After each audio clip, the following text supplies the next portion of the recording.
Welcome back to DMV Sports Zone. Chased down by Beal in the corner for three, gets fouled and hits. Welcome to DC. Walker tied him out. You know where you're at, the USA cap. You're taking it slightly, I'm taking it slightly. Now how you gon' act on you gon' be right back. When we gon' be right here, we gon' be right here. We ain't going nowhere. Welcome to DC.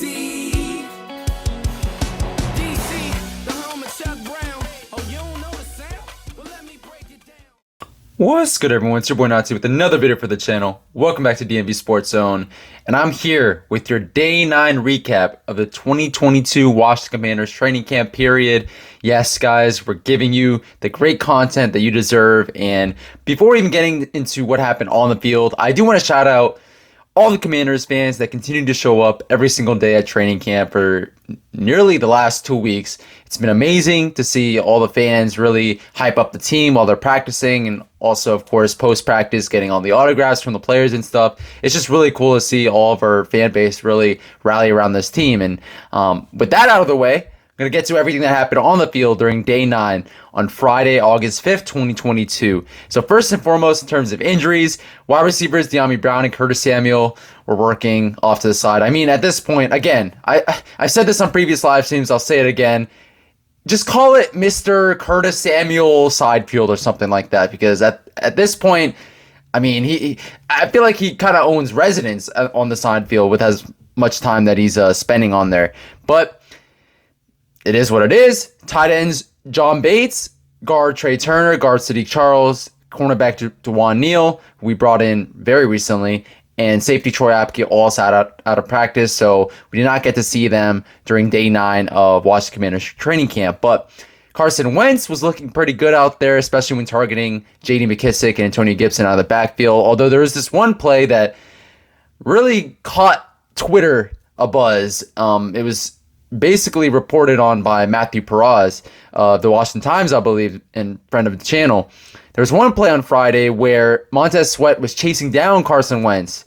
He was chasing him down. Carson heard footsteps, but instead of listening to Sweat, who kept telling him, throw the ball away, Wentz went out of bounds, and we don't really know if it was for a loss or if he just ended up at the line of scrimmage, but that happened. He didn't throw it out of bounds. We'll see if that comes to hurt us come preseason time, but especially regular season, of course, when the games start to count. But Johan Dodson continued to make his quarterback look good. He's corralling passes with his wide catch radius. Terry McLaurin as well. Very similar players. Logan Paulson, an analyst for the team, keeps talking up about how Johan Dodson has been, or he's been putting up the best wide receiver performances among any of the receivers this offseason. So that's including Terry as well. So he keeps talking him up. I keep talking up Johan Dodson and what he brings to the Washington Commanders offense, and I'm excited to see him actually play in games that count. But Cole Turner also was playing pretty well. He's had a solid camp, of course, thus far. He's been on our YouTube thumbnails, our Instagram thumbnails as well. He's been really good at tight end, but he did walk off the field to get checked out in the injury tent, and he did sit out the rest of the practice with a hamstring issue. But per Coach Rivera, per the entire team, he looks to be good. It doesn't look to be a serious injury. Sammis Reyes also sat out for the remainder of practice with injury as well. That doesn't look serious as well, but we shall see if they do end up becoming serious, because these are injuries. It seems like with this franchise, with a small hamstring injury, or what we think is a small hamstring injury or a small groin injury, turns into something massive. So just take a wait and see approach with this. But again, Terry McLaurin had a nice sideline grab from Carson Wentz. Danny Johnson was in coverage, but Terry does Terry things, even in practice, and that should come as no surprise for fans watching this. Keith Ismail actually was in today at center on the starting offensive line in place for Chase Roulier, of course, and Wes Schweitzer also got starting reps at guard as well. So that's interesting just to see how the coaching staff is getting their offensive line groups together, offensive line rotations, and trying to see which group works best and stuff. But Chase Roulier is, of course, our starting center, but it's interesting to at least see Wes Schweitzer out there starting at guard, because Trey Turner, for as much as we think, including myself, think he's going to be the starter there, the jury's still out, right? Like I said in previous videos, the jury's still out on him actually getting that starting spot for the duration of the 2022 season. Also, an interesting note, I mentioned in a previous video how I liked that Brian Robinson was getting more pass catching work out of the backfield, and today he got a lot more of that. He did have a nice 15-yard chunk run play at practice, but even Matthew Perez noted that it's been interesting to see how Brian Robinson's been getting a lot more work out of the backfield as a pass catcher, including a nice touchdown pass from Taylor Heineke today during practice. Antonio Gibson also caught a pass from the backfield for a touchdown, this time from Carson Wentz, though. But speaking of Antonio Gibson, this might end up being the thumbnail of this video, thumbnail on Instagram as well, but the fumbling woes continue for one Antonio Gibson. He lost 2 fumbles in full team work today. 2. Not just fumbles that, the ball just got poked out and the offense recovered. 2 lost fumbles today, and he lost the ball rather quickly. And one of those plays, you could fault the quarterback, you could fault Antonio Gibson. It was just a bad exchange between the 2 players. That was during the 4th goal line series from the offense today. And I'll get to that overall series a little bit later, but there's another play where Antonio Gibson just lost the fumble. He just lost the fumble. Casey Tuhill tackled him for a loss. Gibson coughed up the ball, and the defense recovered, and that's what happened. But yeah, not a great day for him, Antonio Gibson, whatsoever. And also interesting, Antonio Gibson and Brian Robinson were splitting reps for the first team running back today. So I know I and our good friend Rio Robinson has been talking about how Brian Robinson might take away starting duties from Antonio Gibson maybe towards the end of the season. We'll see. I mean, this might be the first step. I'm just saying, I think Antonio Gibson is going to have a great season for us. I think he's going to be our starter, but I'm just putting that out there into the universe because it happened today at practice. Brian Robinson was getting reps at the first team, but goal line series, awful offensive goal line series against the defense today. They had 4 series. The first series, Gibson lost the fumble. That was the Casey Tuhill tackle for loss. Second series, Brian Robinson's run for a touchdown was cut short. Third series, there was a pass attempt by Carson Wentz, but that only fell incomplete. Jamin Davis was actually in coverage. I'll mention him a little bit later. And the 4th series, the bad exchange between Wentz and Antonio Gibson. So 4 tries to get into the end zone, could not do it. You could look at it both ways. You could see the defense, showing out, doing really well.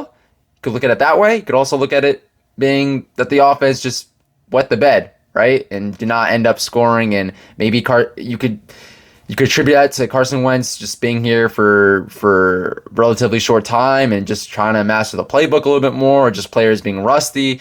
But yeah, not a great day by the offense whatsoever. And it hasn't really, over the last week and a half, it really hasn't been a great time for the offense in general. I think the defense has pretty much had the offense's number. The offense has had some good drives, has made some statements out there on practice, but it's been the defense's performance, to show really over the last couple of weeks.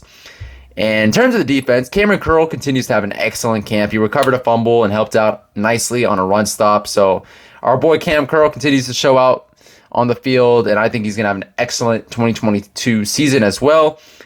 And Percy Butler, speaking of safeties, Percy Butler, who the team plans on using across the defense, they even talked up Percy Butler in their post-draft presser about how he's going to be used all over the defense and how he's a versatile player. He made his presence known during practice, including stopping J.D. McKissick for no gain on a play. Casey Tuhill, mentioned him a little bit earlier, also playing pretty well out there, blowing up a run by Antonio Gibson and taking a fumbled ball to the house as well for a touchdown. And Jamin Davis. We had a Jamin Davis sighting today. I know it's rare, but we had a Jamin Davis sighting. He had clamps on wide receiver Amani Rodgers, forcing Carson Wentz to throw it away on one play. But Jamin Davis, there's also reports that David Mayo is taking starting duties away from him during practice. Sort of an on-again, off-again situation at linebacker. Cole Holcomb for sure has a starting linebacker spot down, but that second starting linebacker spot, I don't know, man. They're trying to see if Jamin Davis is ready for it. Hopefully he's up for the task, but throughout camp, he's been inconsistent, and we saw a lot of that during his rookie season. So hopefully he can improve on that before the end of camp, before the real games start. But we shall see. And another interesting note from today: rookie undrafted linebacker Trey Walker retired. This is especially interesting because only a couple days ago, third year wide receiver, going into his third year wide receiver, Antonio Gainey Golden, retired. So it's just interesting, right? But he retired. He was an undrafted guy, so we didn't draft him or anything. We didn't waste the draft pick or anything. So it is what it is. But just an interesting note from day 9 of training camp. One last note, Johan Dodson is still back out there catching punts. First round pick, 16th overall pick. We see his receiving chops and how good he is, but he's still out there catching punts. It doesn't look like they're worried at all, right? That their first round pick is out there catching punts. But he showed some good things, and you guys might have heard the mic'd up session that he had for the team that was posted on their YouTube channel, I believe, on Friday. But during the session, there were even players talking about how Johan Dodson was showing some good things in the receiving game, or in the punt return game, I should say. So who knows, man? Maybe we got a solid wide receiver 1, wide receiver 2 to pair alongside a solid kick returner, solid punt returner, all in one package out of the first round this year. That would be dope.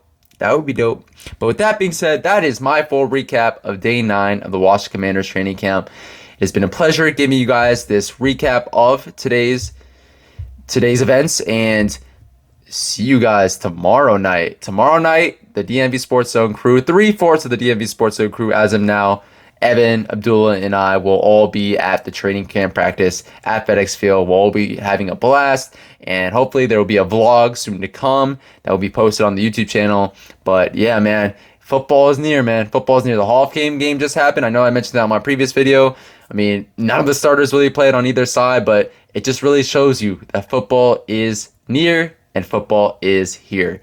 With that being said, please make sure to like, comment, subscribe to the DMV Sports Zone channel. We like to post fire content like this as much as possible. Also, go follow our Instagram page, all lowercase DMV Sports Zone, Twitter page at DMV Sports Zone, and our TikTok at DMV Sports Zone as well. And with that being said, have a great rest of your evening or morning, whenever you're watching this, and see you on the next one.